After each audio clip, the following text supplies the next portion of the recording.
আসসালামু আলাইকুম।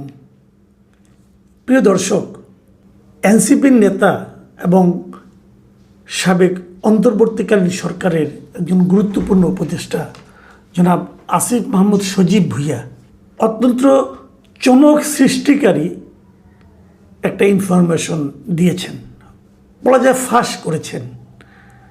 এবং পাশাপাশি বর্তমান যে বিএনপি সরকার, সেই সরকারের ব্যাপারেও একটা মারাত্মক অভিযোগ উত্থাপন করেছেন। এবং তার এই অভিযোগ কিন্তু একই সঙ্গে অন্তর্বর্তীকালীন সরকার যে নির্বাচনটা দিয়েছিল, যেটাকে ডক্টর ইউনূস ইতিহাসের শ্রেষ্ঠ নির্বাচন বলে ভাবতে এবং বলতে ভালোবাসেন, সেই নির্বাচনের যথার্থতা নিয়েও কিন্তু উনি একটা প্রশ্ন প্রকারান্তরে তুলেছেন। এবং এই বিষয়টা হলো কি, এক কথায় যদি বলি তাহলে বলবো আমরা ডিপ স্টেট। উনি বলেছেন যে এই অন্তর্বর্তীকালীন সরকার, এদের সঙ্গে ডিপ স্টেটের কথা হয়েছিল এবং ডিপ স্টেট অন্তর্বর্তীকালীন সরকারকে প্রস্তাব দিয়েছিলেন যে তারা যেন 2029 সাল পর্যন্ত ক্ষমতায় থাকেন। মানে ব্যাপারটা এমন ছিল, যেহেতু আওয়ামী লীগের ক্ষমতা 2029 সাল পর্যন্ত থাকার কথা ছিল, তারা 2024-এ নির্বাচিত হয়েছে, অতএব আওয়ামী লীগ সরকারের বাকি সময়টা অন্তর্বর্তীকালীন সরকার যেন দায়িত্বে থাকেন, এই প্রস্তাবটা ডিপ স্টেটের কাছ থেকে এসেছিল। দেখুন, এই যে 2029 সাল পর্যন্ত ক্ষমতায় থাকার যে ব্যাপারটা, এটা কিন্তু আমরা একবার শুনেছিলাম একদম অন্তর্বর্তীকালীন সরকার দায়িত্ব নেওয়ার পরপরই ওই সরকারের যিনি ধর্ম বিষয়ক উপদেষ্টা ছিলেন তার কণ্ঠে উনি একবার উচ্চারণ করেছিলেন যে আমরা ওই পর্যন্ত ক্ষমতায় থাকব। তারপর এটা নিয়ে নানা শোরগোল, কথাবার্তা, সমালোচনা হওয়ার পর ওই কথাতে আর কেউ শোনা যায়নি। কিন্তু আমার একটা মনে হচ্ছে এখন, যদি আসিফ মাহমুদ সজীব ভুঁইয়ার এই বক্তব্য সঠিক হয়ে থাকে, তাহলে ওই ধর্ম উপদেষ্টা সাহেব উনি কি এই ডিপ স্টেটের কথার উপর নির্ভর করে ওই কথাটা তখন প্রচার করা শুরু করেছিলেন? এই প্রশ্নটা থাকলো, এই প্রশ্নটা আপনারা পরবর্তী সময়ে এর অনুসন্ধান করবেন। কিন্তু তার আগে আমরা বুঝে নেই যে আসিফ মাহমুদ সজীব ভুঁইয়া কি বলেছেন। বৃহস্পতিবার দিন বিকেলে উনি রাজধানীর বাংলা মোটরে ওনাদের যে একটা অফিস আছে খুব গুরুত্বপূর্ণ জায়গায়, সেই কেন্দ্রীয় কার্যালয়ে স্বাধীনতা দিবস উপলক্ষে একটা বিশেষ আলোচনা সভা অনুষ্ঠানে বক্তব্য দিচ্ছিলেন। এবং বক্তব্য দিতে যেয়ে তিনি কি বলেছিলেন সেটা আমি আপনাদের হুবহু পড়ে শোনাতে চাই, তাহলে আবার উল্টাপাল্টা হয়ে যাবে, বলবেন যে আমি ওই কথাটা বলিনি, ওটা বলেছি। কাজে আমি হুবহু বলি, আমি প্রথম আলো পত্রিকা থেকে নিয়েছি। সেখানে উনি কী লিখেছেন, তিনি বলেছিলেন, আমরা যখন সরকারের দায়িত্বে ছিলাম শুরুর দিকে আমাদেরকে বিভিন্ন শক্তিশালী ইনস্টিটিউশন, শক্তিশালী যাদেরকে আসলে ডিপ স্টেট বলা হয়, তাদের থেকে আমাদেরকে অফার করা হয়েছিল যে আপনারা শেখ হাসিনার যে মেয়াদ আছে 2029 সাল পর্যন্ত সেটা শেষ করেন, আপনারা শেষ করেন, আমরা আপনাদেরকে সহযোগিতা করি। এবং তিনি আরও বলেন, ওনার আরেকটা বাক্য আমি আরেকটা বিষয় কিছু কথা, কয়েকটা বাক্য আমি আপনাদেরকে পড়ে শোনাতে চাই, এটা দরকার।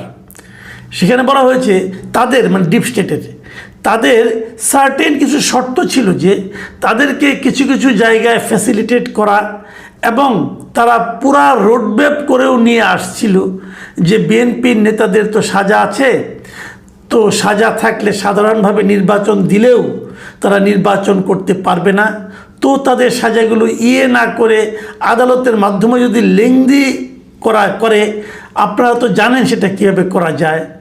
আদালতের ডেট ঘুরিয়ে ঘুরিয়ে তারেক রহমানের নিজের নামেও সাজা ছিল, সে যদি সাজাপ্রাপ্ত অবস্থায় থাকতো, নির্বাচন হলেও তিনি বাংলাদেশের নির্বাচনে অংশগ্রহণ করতে পারতেন না।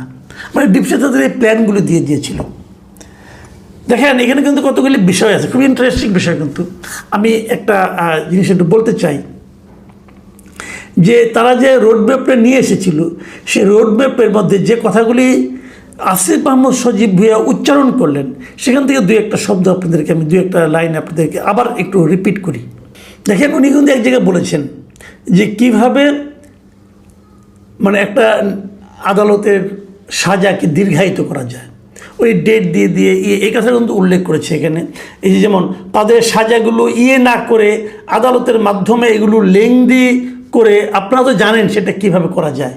এই যে একটা কথা না, যে আপনারা তো জানেন সেটা কিভাবে করা যায়, তার মানে হচ্ছে এই জায়গাটা আমি ধরছি এই কারণে যে দেখেন একজন মানুষ, তাকে আপনি মামলা দিয়ে কত রকম হয়রানি করতে পারেন, এবং সেটা কে করে? রাষ্ট্র করে, সরকার করে। আমাদের সরকারগুলো এই ধরনের আকাম কুকাম করে। এটা কি কোনো ন্যায় নীতির কথা হলো? আমি কেবল ওই সরকারের কথা বলছি না, আমি সব সরকারের কথাই বলছি। তারা এই যে মামলার ডেটটা মিথ্যা মামলা দিয়ে ঘুরিয়ে সময় ক্ষেপণ করা, এবং ওটা করলে পরে তো তারেক রহমানও নির্বাচন অংশ নিতে পারতেন না, এই কথাটাই বলতে যাচ্ছে সে। এখন এটা ডিপ স্টেট আদৌ বলেছে কি না, নাকি আসিফ সাহেব বানিয়ে বলছেন, এটা তো আমি আর জানি না। বাট ওনাদের মাথায় যেটা এসেছে এটা আমি বুঝতে পারছি। মানে এটা ডিপ স্টেট তাদেরকে কীভাবে বলছে, কেন বলছে, এটা আমার কাছে কিন্তু আসলে এখন পর্যন্ত গ্রহণযোগ্য না। আমি আমার প্রশ্নগুলো আরেকটু পরে করতে চাই। আসিফ মাহমুদের আরেকটা আপনার বিষয় নিয়ে আলোচনাটা আমি একটু বলতে চাই। ওইখানে উনি বলেছিলেন, ওই অনুষ্ঠানেই বলেছিলেন, তিনি বলেছিলেন অন্তর্বর্তী সরকারের গুরুত্বপূর্ণ দায়িত্বে থাকা ব্যক্তি বিএনপি সরকারের মন্ত্রী হিসেবে আছেন। বুঝতে পারছেন কার কথা বলা হচ্ছে? ডক্টর খলিলুর রহমানের কথা বলা হচ্ছে, তাই না? এটা বোঝা যায় যে তারা এই নির্বাচনে লেভেল প্লেয়িং ফিল্ডকে আসলে ক্ষতিগ্রস্ত করেছে।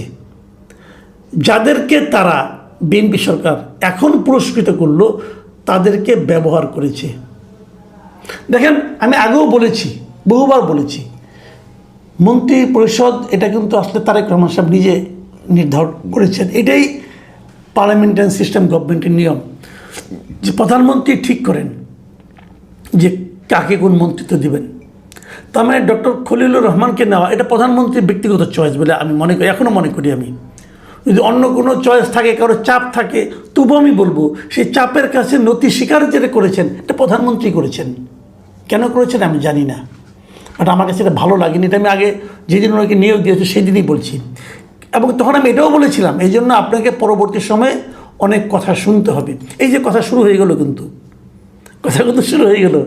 আসিফ মাহমুদ সজীব ভাই কিন্তু এই কথাটাই বলেছেন যে লেভেল প্লেইং ফিল্ডকে ইন্টারিম সরকার, যে এই অন্তর্বর্তী সরকার, তারা বাধাগ্রস্ত করেছে, নষ্ট করেছে। কেন নষ্ট করেছে? বিএনপিকে জেতানোর জন্য, এবং তার পুরস্কার বিএনপি দিয়েছে।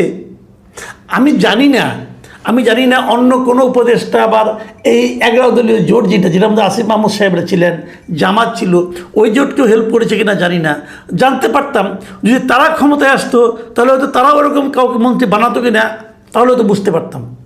কিন্তু এই যে অভিযোগটা উনি করেছেন, অন্তর্বর্তীকালীন সরকারের একজন সক্রিয় সদস্য এবং পাওয়ারফুল মেম্বার ছিলেন, উনি অনেক দিন ছিলেন, শেষ দিকে এসে উনি নির্বাচনের তফসিল ঘোষণার পরে রিজাইন করেছেন। এর আগে সবই তো উনি জানেন। তাহলে বিএনপির জন্য এটা কিন্তু একটা মারাত্মক অভিযোগ। এই অভিযোগ বিএনপি কীভাবে সলভ করবে আমি জানি না। বিএনপি কীভাবে এই অভিযোগের জবাব দেবে? যতদিন যাবে এই জবাব যতদিন বিএনপি না দিবে ততদিন পর্যন্ত এই অভিযোগটা কিন্তু ফুলে ফেপে বাড়তে থাকবে। আমি রাজনীতিবিদদের বলি, সরকারকে বলি, দেখেন আপনাদের প্রত্যেকটা কথা নিয়ে মানুষ কথা বলে, মানুষ আলোচনা করে, মানুষ প্রত্যেকটা কথার ব্যাখ্যা জানতে চায়। আপনি যদি ব্যাখ্যা দিতে না পারেন আপনার ব্যর্থতা, কিন্তু এই ব্যর্থতার জন্য আপনাকে কিন্তু একদিন ভুগতে হবে। যা হোক, আমি ওই লাইনে যাচ্ছি না, আমি আরেকটু প্রশ্ন আসি। এখন প্রশ্ন হচ্ছে এই ডিপ স্টেট কারা? This is the burning point. Deep state কারা? তার আগে বরং আপনার সঙ্গে একটা আলাপ করে নিই, আসলে ডিপ স্টেট বিষয়টা কি। আসলে এটা বুঝি ডিপ স্টেট কি। আমি ডিপ স্টেটের একটা মোটামুটি ব্যাখ্যা উইকিপিডিয়া ঘেটে বের করেছি, আপনাদের পড়ে শোনাই। সেটা হচ্ছে ডিপ স্টেট বলতে রাষ্ট্রের ভেতরে থাকা এমন একটি প্রভাবশালী, অনির্বাচিত এবং গোপন নেটওয়ার্ককে বোঝায়, যারা নির্বাচিত সরকার বা রাজনৈতিক নেতৃত্বের নির্দেশনার বাইরে থেকে নিজস্ব এজেন্ডা অনুযায়ী রাষ্ট্রীয় নীতি নির্ধারণে প্রভাব বিস্তার করে। তাহলে যদি নির্বাচিত নয়, কিন্তু বুঝেন অনির্বাচিত, মানে যে যে সরকারকে আপনারা দেখেন, আমরা দেখি অন্তর্বর্তীকালীন সরকারও অনির্বাচিত, এটাও ডিপ স্টেটের মাধ্যমে হয়তো আসছে। তো মানলাম ওটা একটা সরকার, দৃশ্যমান সরকার। তো এই দৃশ্যমান সরকারের বাইরে আরেকটা পাওয়ার যা নাকি সরকারকে চালায়, এবং এরা কারা সেটাও আমি যেটা পেয়েছি সেটা আপনার সঙ্গে শেয়ার করি। এরা মূলত সামরিক, গোয়েন্দা সংস্থা, আমলাতন্ত্র বা শক্তিশালী কর্পোরেট চক্রের সমন্বয়ে গঠিত হয়। তাহলে আমরা কয়টা জিনিস পেলাম? একটা হলো সামরিক, একটা গোয়েন্দা সংস্থা, একটা আমলাতন্ত্র, আর একটা হলো শক্তিশালী কর্পোরেট চক্র। মাথায় রাখবেন কিন্তু। তাহলে আমি এখন জানতেই চাইতে পারি ডিপ স্টেট কারা বলেন, কারণ এরা সবাই সামরিকরা আমাদের এখানে আছে, গোয়েন্দা সংস্থাও আছে দেশে, এখন আমলাতন্ত্র আছে, শক্তিশালী কর্পোরেট চক্র আছে। এদের তো আমাদের জানা দরকার কারা চেয়েছিল একটা অনির্বাচিত সরকারকে আরও 5 বছর রাখতে চেয়েছিল, আরও 4 বছর রাখতে চেয়েছিল। কারা? আমাদের জানতে হবে না? বিনিময়ে তারা কী চেয়েছিল, যদি তাদেরকে আমরা চিহ্নিত করতে পারি তাহলে কিন্তু আমরা ওটাও বের করতে পারবো যে তারা বিনিময়ে কী চেয়েছিল। তারা কারা? প্রথম আলো ঠিক এই কাজটাই করেছে। পরের দিন তারা এই অন্তর্বর্তীকালীন সরকারের যিনি উপদেষ্টা ছিলেন আমাদের আসিফ মাহমুদ সজীব ভূঁইয়া, ওনাকে জিজ্ঞাসা করেছেন যে সেই ডিপ স্টেটে কারা ছিল বলেন আপনি। এখন আসিফ মাহমুদ কিন্তু সেই জবাবটা দেননি। তিনি কি বলেছেন তার জবাবটা শোনেন। উনি বলেছেন ডিপ স্টেটে বৈদেশিক সহ অনেকগুলি পক্ষ ছিল, তাই সুনির্দিষ্ট করে কারোর নাম আমি উল্লেখ করতে চাই না। এই জায়গাটাতেই আমার প্রশ্ন, আপনি উল্লেখ করতে চান না কেন? আজগুবি কথা বলেন নাকি বানায় বানায় বলেন? আমি যদি বলি আপনি একটা আওলা বাজানোর জন্য গেলে বানায় বানায় বলতেছেন, আপনি কি জবাব দেবেন? আমি বললাম যে অমুক অমুক আমি জানি, যারা নাকি এই সমস্ত আকাম কুকাম করছে, ভয়ঙ্কর ভয়ঙ্কর আকাম কুকামের নাম বললাম আমি, যে আমি জানি কিছু লোক এই ধরনের ভয়ঙ্কর পরিকল্পনা করেছিল, যেহেতু পরিকল্পনা বাস্তবায়িত হয়নি। এখন আপনি জানতে চাইবেন না পরিকল্পনাগুলি কে করছিল, কিন্তু আসলে কি, আসলে কোনো পরিকল্পনাই হয় নাই, কোনো ষড়যন্ত্রই হয় নাই। যদি এমন হয় তার মানে আপনি কিছু লোককে সন্দেহের আওতার মধ্যে ঢুকিয়ে দিচ্ছেন। কেন এটা আপনি কেন করবেন? আমি ঠিক আছে, আমি কিন্তু ওই খলিল সাহেবের নিয়োগটা নিয়ে কোনো আপত্তি করছি না, কারণ ওটা একটা যুক্তি আছে, প্রশ্ন আপনি করতেই পারেন। কিন্তু আপনি যে বললেন যে আপনাদেরকে ডিপ স্টেট প্রস্তাব দিয়েছিল, এই ডিপ স্টেটগুলি কারা বলেন না কেন? এই প্রস্তাবটা কি ভালো ছিল? ভালো ছিল না। তাহলে এই মন্দ লোকদের নাম প্রকাশ করতে আপনার সমস্যাটা কি? তাদের আপনি কেন রক্ষা করতে চাচ্ছেন? তাহলে তাদের সঙ্গে আপনার একটা শেয়ার আছে, আপনার একটা লেনদেন হয়ে গেছে। দেখেন আরেক জায়গায় উনি কিন্তু বলেছেন যে তাদের সম্পর্কে, তারা এটা কেন করতে চাইছে, কে করছে, এই সম্পর্কে এই প্রথম আলো তাকে প্রশ্ন করছিল। তোর উত্তর উনি দিয়েছেন কি, যে দেন দরবারের অংশ হিসাবে আমাদের অ্যাপ্রোচ করা হয়েছিল, মানে আমাদের মানে উনি এবং আরও কেউ কেউ, হয়তো অন্য উপদেষ্টাদের সঙ্গেও তারা কথা বলেছিল। তার মানে পুরো গভর্নমেন্টের সঙ্গে না, ওনাদের সঙ্গে শিওর, এবং তাহলে আরও কারোর সঙ্গে, মানে আলাপগুলি আলাদা আলাদাভাবে হয়েছে, কিন্তু আলাপগুলো আলাদা আলাদাভাবে হয়েছে।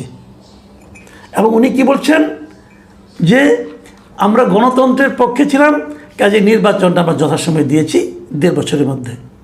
ভাইরে একটা কথা বলি শোনেন, নির্বাচন আপনারা হাসিতে, ইচ্ছাতে, খুশিতে খুশিতে দেন নাই, নির্বাচন দিয়েছেন পেদানির ভয়ে। এটা বললে তো মন খারাপ করবেন। আর্মি চিফ বলছিল না যে 18 মাসের মধ্যে নির্বাচন হতে হবে?